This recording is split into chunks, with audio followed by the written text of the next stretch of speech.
Katrina po. Domingo, ABS-CBN. Ma'am, Vice President Sara Duterte has questioned the timing of the release of this 20 peso per kilo rice. How do you convince the public that this is not a form of politicking, particularly because it is being launched weeks before the midterm elections? Kailan pa po ba natin ibibigay ang sakate sa kabayo? Kung kailan namatay na yung kabayo? Sa politika po, wala pong timing.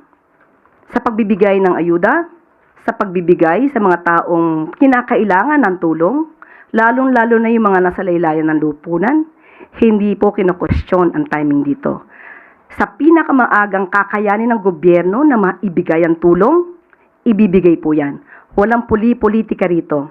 Malamang sinasabi lamang ito para muling bigyan ng negatibong epekto ang isinasagawa ng Pangulo para matupad ang 20 pesos kada kilo na bigas.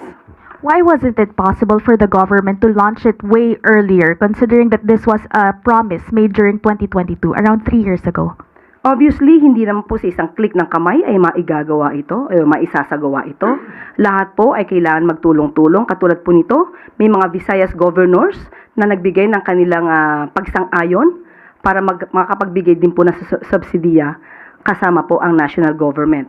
Yan po ay inaaral, hindi po ito basta-basta isinasagawa. Dapat po malinis ang pagkakagawa para po mas magandang maibigay at kung kakayaning magtuloy-tuloy talaga ang proyektong ito ng Pangulo, ay dapat pong gawin lamang. Ma'am, final question from my end.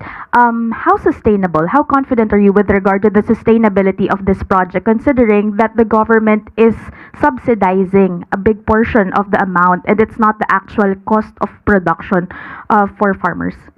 Yan naman po ay sinasabi na masusustain hanggat December. Ito pong taon ng December. At ang pinag-uusapan po ngayon ay sa susunod na taon ay maaaring maisama na po ito sa budget. Yusek, good morning po. Kailan po kaya mailalabas ng Marcos administration yung 20 pesos na halaga ng 20 pesos na halaga ng bigas kada kilo po? Tapos na po ba yung guidelines ukol dito? Kasi po after nung announcement, marami lumabas sa social media. Ano po yung sinasabi na yung bigas ay luma, may amoy. Meron naman pong iba sa ibang lugar mismo, hindi naman sa Visayas kung saan dapat po na yung implementation nito. Sabi niyo po na manggagaling din sa mga lokal na magsasaka, yun pong ibebentang 20 pesos na bigas. May we know po sino-sino yung mga magsasaka or kooperatiba na magiging source po o pagkukunan nitong bigas na ito. Unahin po natin ang mga katanungan ni Miss Eden. Una po, pinapasinungalingan na po namin yung sinasabi sa mga balita na ito'y may amoy. Unang-una, hindi pa po nag-roll out, kaya po ito ay masasabi natin isang disinformation. Pangalawa po, sinabi po ni Secretary Laurel na ang una pong ilo-launch po ito sa Cebu, May 1. So kung saan po ito ibebenta, ito po ay ayon na rin po sa guidelines ng local government units. Siguro po mas maganda po itanong natin kung sino po yung mga involved na local government units para malaman natin kung ano yung mga guidelines po nila.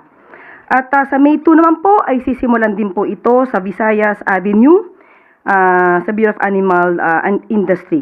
Sa May 2 po, ito naman po ay sa Kabiwa. Ano po yung mga sino-sino po yung mga magsasaka or kooperatiba na pag mumulan po nitong source ng 20 pesos na bigas? Kasi sabi niyo po, local farmers po ang panggagalingan nito. Ibig sabihin, hindi po imported rice yung ibebenta natin na 20 pesos na bigas. Sa ngayon po, ang sinasabi po natin ay manggagaling ito sa local farmers. Yan po ang maliwanag. Kung meron po mga kooperatibang mai-involve po dito, tignan po natin ang susunod na guidelines at hingin po natin ang mga listahan. Kaya kalo-launch pa lamang po nito at sisimulan pa lamang po sa May 1. So wala pong mga specific na mga kooperatiba or mga magsasaka na pagmumulan po nitong bigas na ito, itong 20 pesos, para po naman na malaman natin na yung bigas ay galing po talaga sa ating mga magsasaka, hindi lamang yung mamamayan natin ang makikinabang sa murang bigas, kundi maging yung mga magsasaka po. Parang two birds in one stone po yung hit ng gobyerno natin dito. Katulad po ng sinabi natin, dapat wala po tayong pagdududa. Local farmers po sa panahon po ngayon, as we speak, sa local farmers po ito kukunin. Kung meron pa pong detalye, kukunin muna po natin sa local government units. May 1 pa po ito ilulunsad sa Cebu. Kapag may detalye na po tayo, ibibigay po namin sa inyo.